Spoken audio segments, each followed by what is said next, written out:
दोस्तों, इस वक्त दुनिया के नक्शे पर एक ऐसा तूफान उठ रहा है जिसकी गूंज सीधे हिंद महासागर से लेकर फारस की खाड़ी तक सुनाई दे रही है।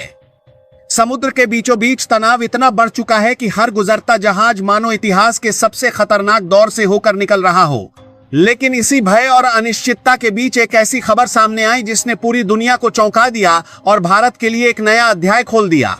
ईरान के राजदूत ने अचानक एक ऐसा बयान दे दिया जिसने अंतर्राष्ट्रीय कूटनीति में हलचल मचा दी। उन्होंने कहा कि भारत के साथ लोग हमारे अपने हैं।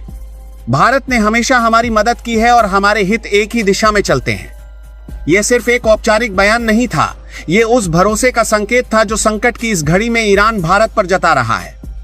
अब सवाल उठने लगा है कि आखिर इस उथल पुथल के बीच ईरान की नजरें बार बार भारत की तरफ ही क्यों जा रही हैं? पिछले कुछ दिनों से दिल्ली और तेहरान के बीच बातचीत का सिलसिला असाधारण रूप से तेज हो गया है। फोन कॉल लगातार हो रहे हैं, संदेश लगातार भेजे जा रहे हैं। भारत के विदेश मंत्री ने ईरान के विदेश मंत्री से कई बार बातचीत की।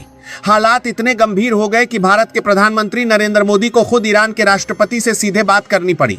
बातचीतों में सिर्फ औपचारिक शब्द नहीं थे, बल्कि आने वाले समय की रणनीति छिपी हुई थी। इसी बीच जब ईरान के राजदूत से यह पूछा गया कि अगर हालात और बिगड़ते हैं तो क्या दुनिया के सबसे खतरनाक समुद्री रास्तों में से एक स्ट्रेट ऑफ हॉर्मुज से गुजरने वाले भारतीय जहाज सुरक्षित रह पाएंगे, तो उनका जवाब सुनकर माहौल ही बदल गया। उन्होंने कहा कि भारत और ईरान का रिश्ता सिर्फ कूटनीति नहीं है, यह भरोसे का रिश्ता है।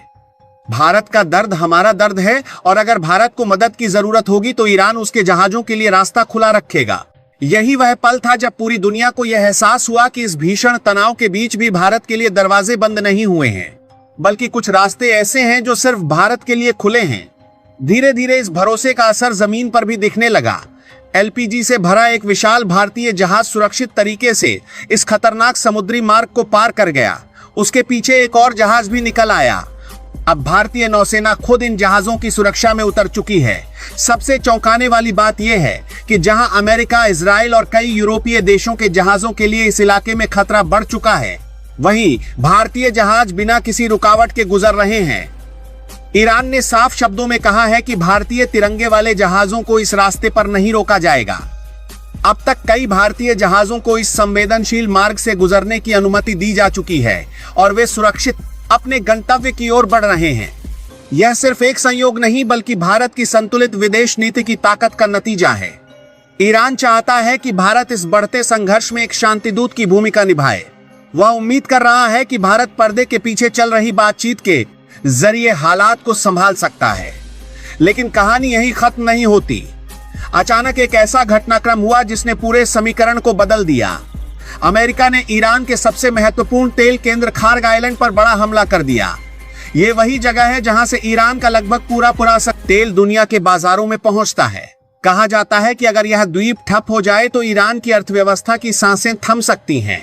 इस हमले के बाद अमेरिका के पूर्व राष्ट्रपति डोनाल्ड ट्रंप ने कड़ा संदेश दिया। उन्होंने कहा कि अमेरिकी सेना ने इतिहास की सबसे ताकतवर बमबारी की है और ईरान को साफ चेतावनी दे दी गई है कि अगर उसने समुद्री रास्तों को बंद करने की कोशिश की तो उसके तेल ढांचे को पूरी तरह नष्ट कर दिया जाएगा। अब स्थिति बेहद खतरनाक मोड़ पर पहुंच चुकी है, क्योंकि ईरान ने भी साफ करने की संकेत दे दिया है कि वह इस हमले का जवाब देगा। अगर ईरान ने खाड़ी के तेल ठिकानों या जहाजों को निशाना बनाया तो पूरी दुनिया में तेल की कीमतें आसमान छू सकती हैं। इस टकराव की आग अब भारत तक भी पहुंचने लगी है, क्योंकि भारत अपनी जरूरत की मात्रा में एलपीजी विदेशों से मंगाता है और उसका बड़ा हिस्सा उसी समुद्री रास्ते से आता है जो इस समय युद्ध क्षेत्र में बदल चुका है। यही वजह है कि भारत सरकार ने पहले ही सतर्कता बरतनी शुरू कर दी है। देश के अंदर एलपीजी उत्पादन बढ़ा दिया गया है ताकि अगर बाहरी सप्लाई प्रभावित हो जाए तो भी देश के घरों की रसोई ठंडी न पड़े। इसी तनाव के बीच एक दिल थाम देने वाली खबर आई। शिवालिक नाम का भारतीय एलपीजी टैंकर कतर से चलकर सुरक्षित इस खतरनाक रास्ते को पार कर गया। इसका मतलब साफ है कि अभी उम्मीद की डोर पूरी तरह टूटी नहीं है, लेकिन हर गुजरता जहाज अब एक जोखिम भरी बाजी बन चुका है। भारत ने एक और बड़ा कदम उठाया है। रूस से कच्चे तेल का आयात तेजी से बढ़ाया जा रहा है। इतना ही नहीं, हिंद महासागर में कई जहाजों पर तेल का विशाल भंडार तैयार रखा गया है, जिसे जरूरत पड़ते ही भारत की ओर मोड़ा जा सकता है। दुनिया की निगाहें अब उस छोटे से द्वीप पर टिक गई हैं जो फारस की खाड़ी के शांत पानी में स्थित है। वहीं खार्ग आइलैंड जो आकार में छोटा है लेकिन ताकत में किसी बड़े शहर से कम नहीं। कभी इसे छूने से भी बड़ी ताकतें डरती थीं, क्योंकि इससे पूरी दुनिया के तेल बाजार में आग लग सकती थी। लेकिन अब हालात बदल रहे हैं। चर्चाएं तेज हो गई हैं कि अगर युद्ध लंबा खिंचा और समुद्री रास्ते बंद हुए तो अमेरिका इस द्वीप पर अस्थायी कब्जा करने की कोशिश भी कर सकता है। स्थिति इतनी गंभीर हो चुकी है कि इंटरनेशनल एनर्जी एजेंसी भी आपातकालीन तेल भंडार बाजार में उतारने की तैयारी कर रही है, ताकि दुनिया को ऊर्जा संकट से बचाया जा सके। अब पूरी दुनिया एक ऐसे मोड़ पर खड़ी है जहां हर फैसला इतिहास बदल सकता है। सवाल यह है कि क्या ये सब तीसरे विश्व युद्ध की आहट है या सिर्फ ताकत का प्रदर्शन? और सबसे बड़ा सवाल यह है कि इस खतरनाक शतरंज में भारत की अगली चाल क्या होगी, क्योंकि आने वाले दिनों में यही तय करेगा कि दुनिया का ऊर्जा नक्शा किस दिशा में मुड़ेगा। इस पूरी कहानी को अगर थोड़ा गहराई से देखें तो महसूस होगा कि जो कुछ समुद्र के बीच हो रहा है वह सिर्फ एक युद्ध नहीं, बल्कि आने वाले समय की दुनिया का नक्शा तय करने वाली चालें हैं। ऊपर से देखने पर लगता है कि यह सिर्फ अमेरिका और ईरान के बीच टकराव है, लेकिन असली खेल इससे कहीं बड़ा है। और इस खेल के बीच भारत एक ऐसे मोड़ पर खड़ा है जहां उसका हर फैसला आने वाले दशकों की ताकत तय कर सकता है। सबसे दिलचस्प बात यह है कि इस पूरे संकट में भारत अचानक एक ऐसे देश के रूप में उभर रहा है जिस पर दोनों पक्ष भरोसा कर सकते हैं। ईरान इसलिए क्योंकि भारत ने कभी उस पर पूरी तरह से दरवाजे बंद नहीं किए, और पश्चिम इसलिए क्योंकि भारत उनकी अर्थव्यवस्था और सुरक्षा दोनों में अहम साझेदार बन चुका है। यही वजह है कि आने वाले समय में भारत सिर्फ एक दर्शक नहीं रहेगा, बल्कि कई गुप्त बातचीतों का केंद्र बन सकता है।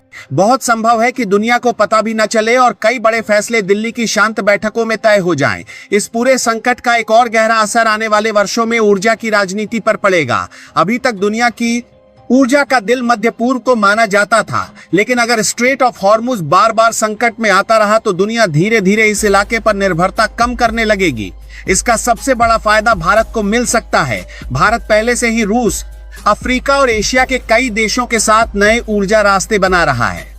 अगर यह प्रक्रिया तेज हुई तो भारत आने वाले समय में सिर्फ ऊर्जा खरीदने वाला देश नहीं रहेगा, बल्कि ऊर्जा के वैश्विक व्यापार का बड़ा केंद्र बन सकता है। एक और चुपचाप चल रही कहानी भी है जिस पर अभी बहुत कम लोग ध्यान दे रहे हैं। अगर अमेरिका लगातार ईरान की तेल व्यवस्था को कमजोर करता है तो ईरान को अपनी अर्थव्यवस्था बचाने के लिए नए आय के साझेदारों की जरूरत पड़ेगी। उस स्थिति में चीन के साथ साथ भारत की भूमिका और भी बढ़ सकती है। ईरान के लिए भारत सिर्फ एक ग्राहक नहीं, बल्कि एक ऐसा बाजार है जो उसे आर्थिक जीवन दे सकता है। यही वजह है कि आने वाले वर्षों में भारत ईरान के बीच रिश्ते पहले से कहीं ज्यादा गहरे हो सकते हैं। लेकिन इस संकट का एक खतरनाक पहलू भी है। अगर खाड़ी में तनाव लगातार बना रहा तो पूरी दुनिया की सप्लाई चेन हिल सकती है। तेल और गैस की कीमतों में हर छोटा झटका भी वैश्विक महंगाई को भड़का सकता है। असर सिर्फ पेट्रोल पंप तक नहीं रहेगा, बल्कि खाने पीने की चीजों से लेकर ट्रांसपोर्ट तक हर जगह महसूस होगा। इसीलिए यह लड़ाई सिर्फ सैनिकों की नहीं, बल्कि पूरी दुनिया की अर्थव्यवस्था की भी बन चुकी है। दिलचस्प बात यह है कि अमेरिका भी इस खेल को बहुत दूर तक सोचकर खेल रहा है। उसका मकसद सिर्फ ईरान को रोकना नहीं, बल्कि दुनिया की ऊर्जा व्यवस्था को अपने नियंत्रण में रखना है। अगर खाड़ी में लगातार तनाव बना रहता है तो कई देश सुरक्षा के लिए अमेरिका की तरफ झुकेंगे। यही वह स्थिति है जहां अमेरिका अपनी ताकत को फिर से स्थापित करना चाहता है।